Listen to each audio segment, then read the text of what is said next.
My best friend's mother passed away from a degenerative disease in their home about a year ago.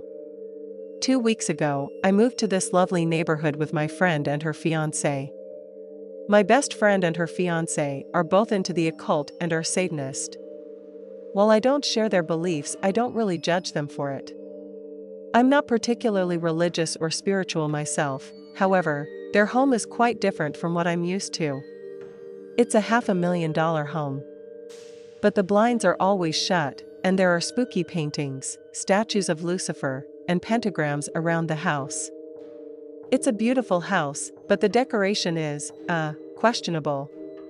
My room is pink and frilly, filled with stuffed animals. I wonder why I moved here. However, I am lucky enough to not pay any rent, and I have found a well-paying job that allows me to pursue my legal career.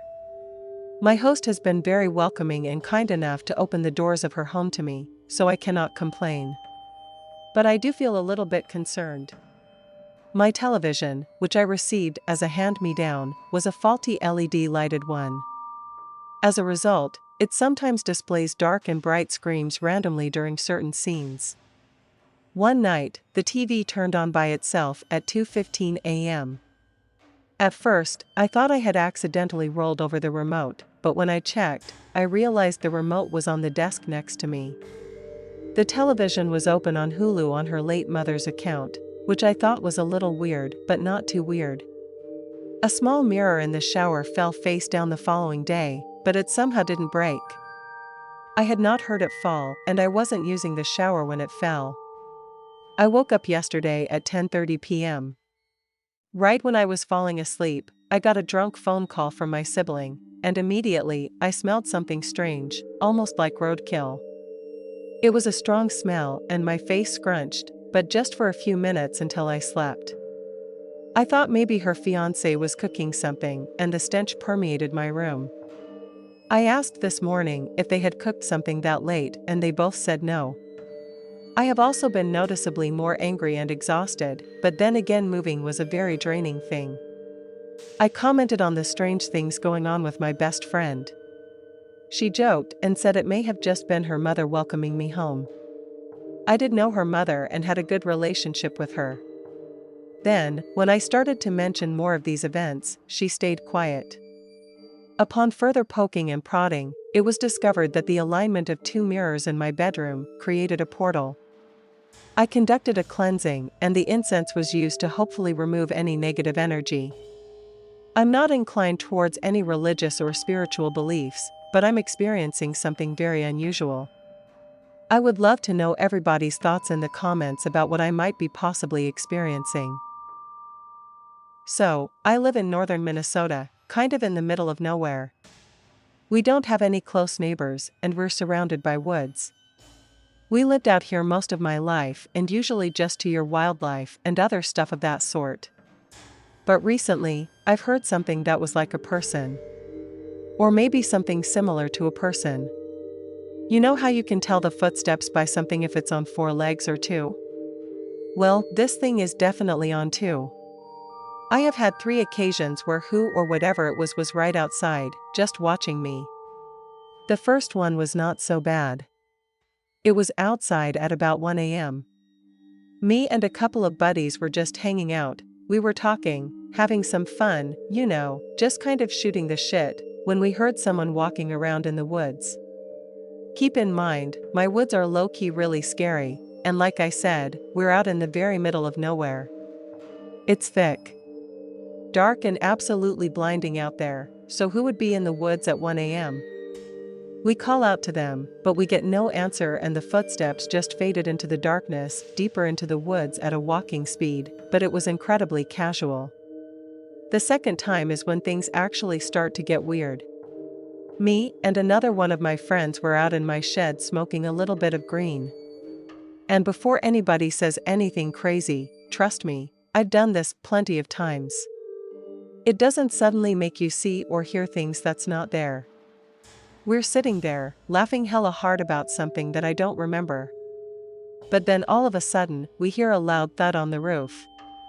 We both just go dead silent, because that was startling. Then we listen to it again, and we just wait. And it happens over and over, like somebody or something is walking on the roof. It sounded like slow, dragging footsteps. Not sure what it was, but it was some super strange noise. It kept going on for at least 6, maybe even 7 stomp drag steps before it stopped. Both my brother and I were scared and didn't know what to do. We sat there silently for quite some time, and then I nervously laughed because I was just so confused. Later we ran outside the shed, but we couldn't find anything on the roof. It all just happened so fast, and it was just after sunset. So there was still just a little bit of light, but there was nothing on the roof that we could visibly see. On the third occasion, it was around 11 p.m. and I was alone. I must admit, I do enjoy smoking ganja, but I can assure you again that it doesn't cause hallucinations, at least not in my case. I was inside my house at this time and I opened my first floor window, which leads out to a small brick patio at ground level. I was just about to light up a cigarette when I heard some shuffling noise coming from the grass. Now keep in mind, it was pitch black outside, and the sound made me feel uneasy. Suddenly, I felt the urge to turn off the light and step back, so I did.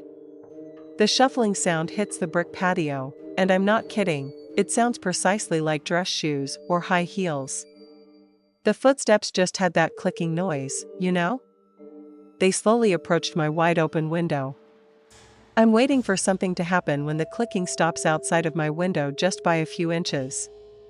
I was just waiting for something creepy to peek in and look at me, but nothing ever happened. I sat there for at least 15, 20, maybe even 30 seconds, silently looking at the door, getting ready to run. Then I hear the dress shoes turn around and slowly walk away from where they came and back into the grass. And you know where they went?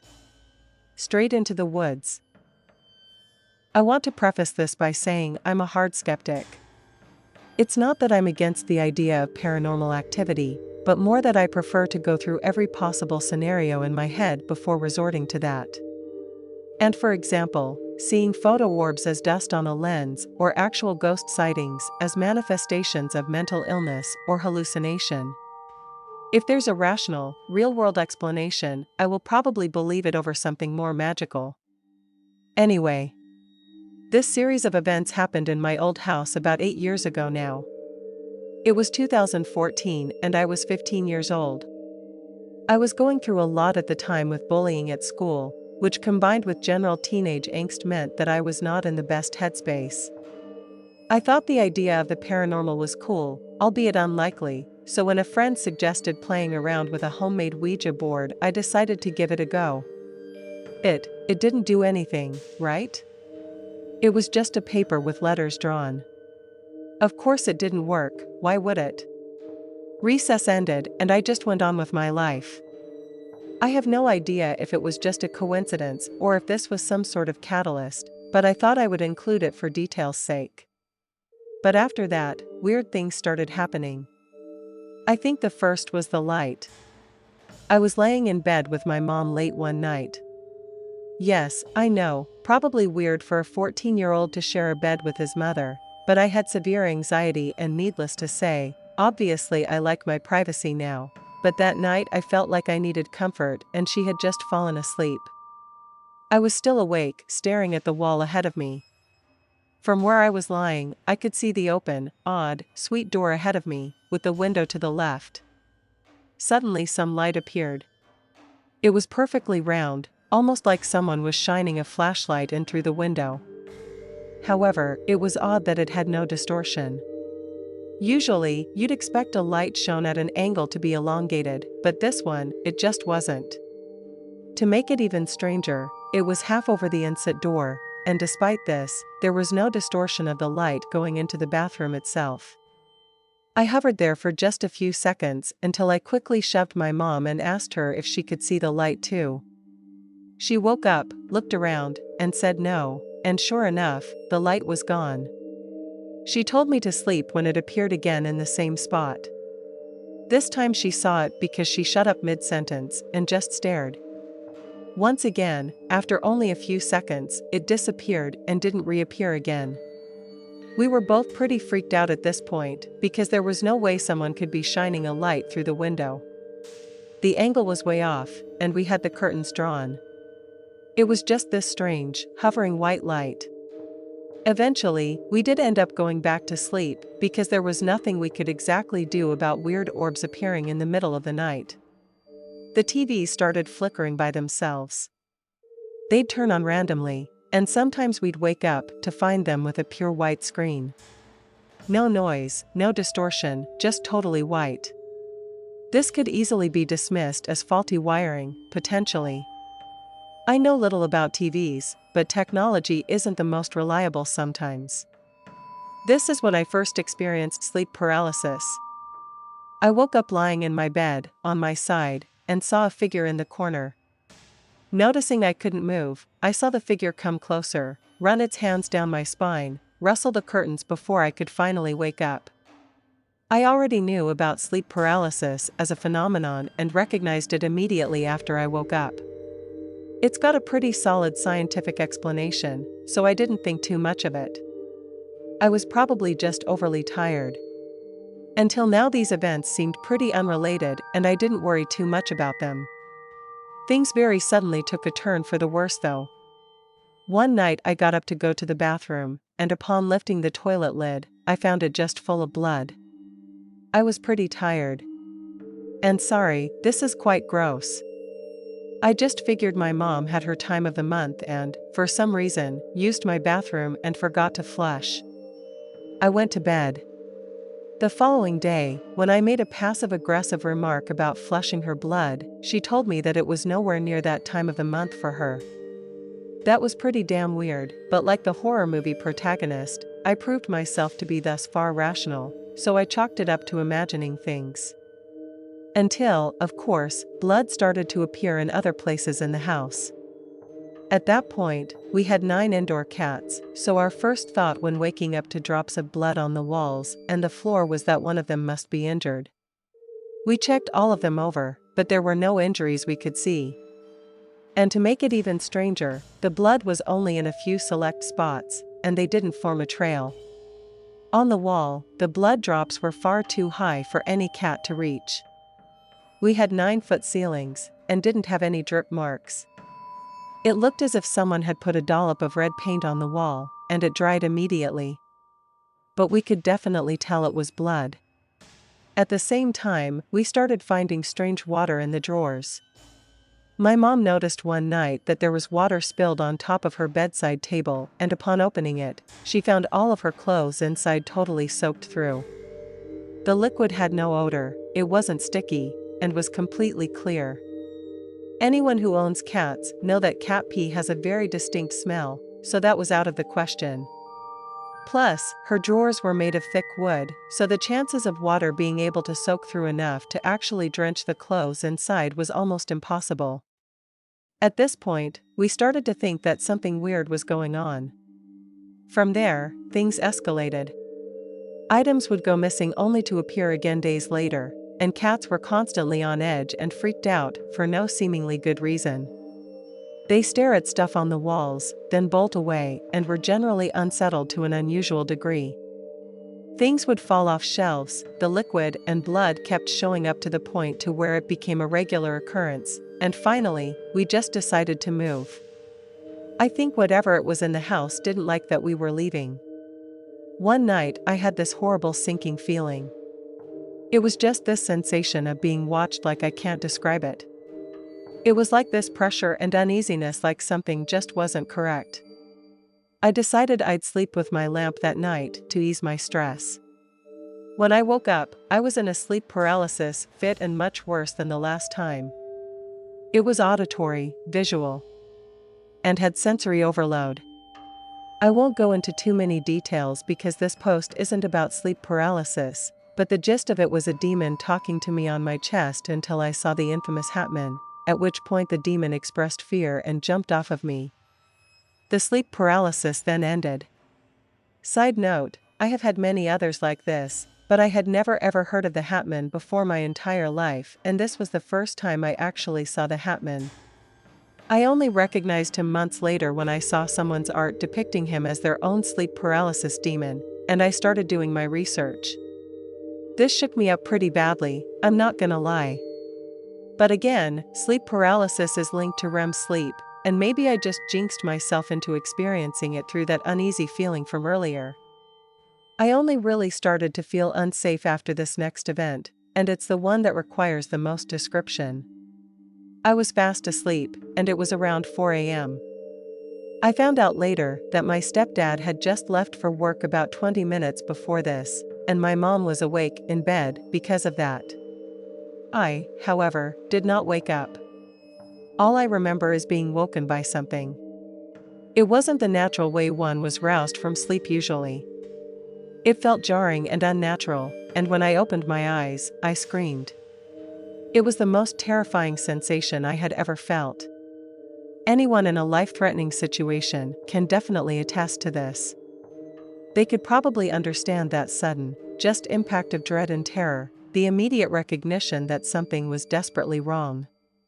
It was like my brain immediately kicked into survival mode, despite not fully comprehending what was happening. I have never experienced night terrors, nor have I ever woken up screaming. This was different from sleep paralysis too, because I could move as soon as I woke up and sat in bed. I must reiterate that I have never felt this kind of fear before. And I've suffered from anxiety for most of my life. When I opened up my eyes, I saw a shadowy figure standing over me, but I was immediately distracted by a massive crash of everything falling off my wall shelf.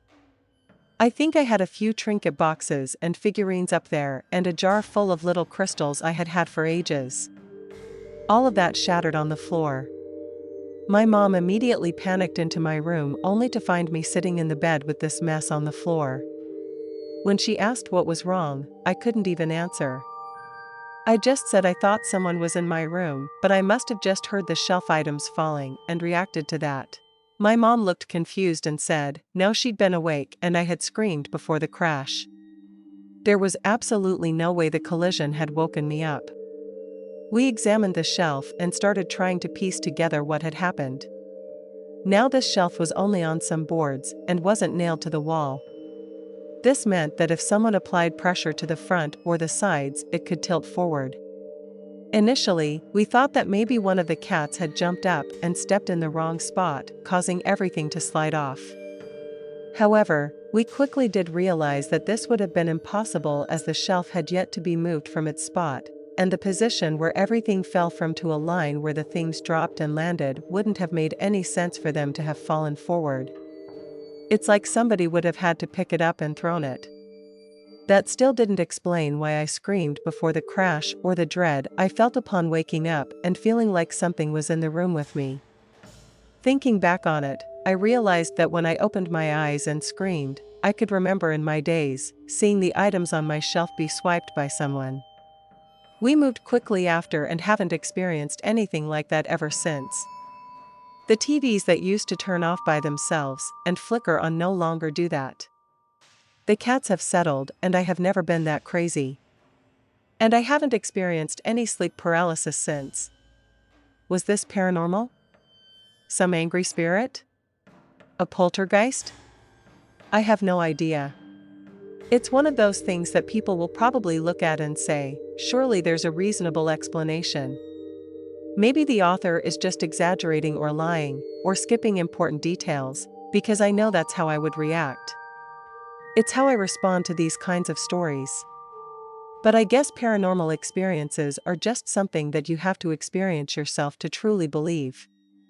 I'm fascinated by sleep paralysis and the collective images we experience during it. The act itself is easily explained by REM sleep patterns, but not what we experience within it.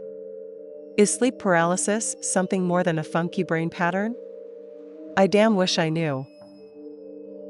It all began when I was growing up in Georgia. My family had moved there when I was young, so my sister and I could be closer to our grandparents nearby. We lived with them for about a year as our new home was being built. We decided to make a peaceful gated community on a spare plot of land, and when it was all finished, it felt like the perfect home for us at the time. At least according to my mom and dad, anyway. My mom worked the day shift at the local hospital, and my father was day trading at the time. so he was home pretty much all the time. He was very much into horror back then, and there was no limit to the things we would watch. Anything from Paranormal Activity to The Exorcist or those ghost hunting shows was fair game. One night he fell asleep watching one of these shows. I believe he later said it was called Paranormal State. The show followed this group of college-aged amateur ghost hunters traveling the country attempting to solve these ghost cases. In this episode, my dad fell asleep. They were reading passages from an ancient book they found in this house that they were investigating. Then, they started reading names in Old Latin. My dad said it was shortly after this part that a low, guttural, gravelly voice echoed in the bonus room that was our TV room and shook him awake. The voice called his name, Fu, in such a tone that it seemed to shake the whole house. My dad then decided he had had enough for the night, and since it was late, he brushed it off as a bad dream and went downstairs to bed. He thought, maybe I just freaked myself out, we all do that sometimes. But it was no dream, and my family's nightmare had just begun. For almost 2 years from that night onward, we started noticing bizarre and terrifying occurrences, usually around just after midnight. My mom and dad repeatedly heard the same low voice calling my dad's name at night, each time getting louder and louder until it suddenly stopped, always around 3 a.m. each night. My mom would wake up in the middle of the night with the feeling of scratches on her legs, only to wake up the following day and find red marks on her. It was always in sets of 3s. We would also have your typical poltergeist activity.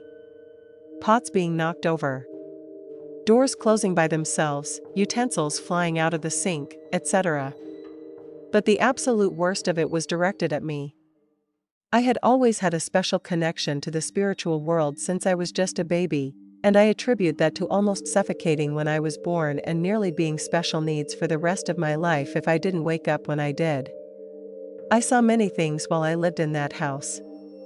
Floating colored lights outside my window and a creature in my bathroom that resembled what I can only describe as a house brownie.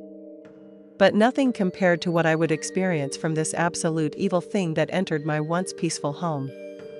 Once I get into that, for context, you must first understand the layout of the upstairs portion of my house. From the front door, 2 steps of stairs are located to the right, leading upstairs. From the top of the stairs to the right was my dad's office where he worked, and across from that door was a long open hallway, called a catwalk. There's a balcony on both sides with no walls so that you can overlook the living room from there. Once you walk down the catwalk, to the left wall was my room, and my sister and I's bathroom was directly across. Walking a little further was my sister's room on the right, and at the end of the hall, right next to her door, was the laundry room. And finally, the bonus room entrance was directly across from her door. We can get on with the story now that you understand the layout. For many nights I experienced severely disturbing paranormal activity. My door would shake violently every single night. My lights would flicker. I'd hear scratching along the walls, and I'd listen to low, deep, heavy breathing outside the door each and every single night. It got so bad that my mom procured some St. John's charms to protect from our local church, preventing it from getting into my room. So I was relieved to have them. Unfortunately, that only made the activity outside of our rooms even more unsettling. We got so desperate to make it end we called a medium to come and cleanse the house. She walked up to the bonus room and said that this was the source of the evil energy, almost as if it had a portal that had been torn there. I think that night my dad was watching that show, whatever they read from that book opened up a portal in that room that night. She gave us some sage, and we smudged the house. As though it never happened, the activity suddenly ceased. Finally, we thought that this was all over. But we couldn't be more wrong. A few months passed, without a single thing happening. And then, on Halloween of all nights, it decided to show itself. My aunt, uncle, and cousin Mike were visiting for the weekend, and after a fun night of trick-or-treating, we kids decided to play blackout tag. For those unfamiliar with this game, everyone turns off all the lights in the house and each person is given a flashlight. Those who aren't, hide, and the ones who search for them have their flashlight. My parents and my relatives were all on the back porch, so they didn't mind. My sister and I hid upstairs in my father's office as Mike looked around for us. He crawled up the stairs and found us rather quickly, and we couldn't stop giggling. When he opened the door, we screamed with excitement as he had finally found us, and we were having such a good time. While talking to Mike, he shone his light across the catwalk to the laundry room. That's when we saw it. I can't even begin to explain how terrified I was. I was welling up with tears just writing about this. I have never been so scared before or since this experience. We saw something when that light hit the laundry room door. It was like black smoke billowed out from the bonus room. Following closely behind this smoke, we sat on the top of the stairs as we watched this tall, lightless figure float out from the room. It had no visible features, but it looked as though it wore a long, black cloak and had absurdly long limbs. The head had no visible components either, save for two long horns protruding menacingly from its, what I guess you could say, eyes. They were glowing red, like deep, dark embers. Naturally, scared out of our mind at what we were looking at, we tripped over each other as we scrambled down the stairs to get to our parents. When we finally got to them and got them to come inside to take a look, it had vanished. My aunt and uncle thought we were trying to scare them, but my mom and dad knew my sister and I wouldn't lie about something like this. They immediately called over a pastor to exorcise and bless the house. From that day on, everything was finally, actually peaceful. We moved out a couple of years after that, to somewhere much colder to be with our extended family, but the memory of that house still haunts me to this day. My sister and cousin, they don't really recall much, probably having blacked it out due to the intense trauma, but I still remember and I'll never be able to forget it. I have since grown and lived in quite a few ghost-free homes. I have lived in many houses with positive energy, negative energy, etc., but God is my witness, nothing is traumatizing, terrifying, and as unexplainable as that house I grew up in.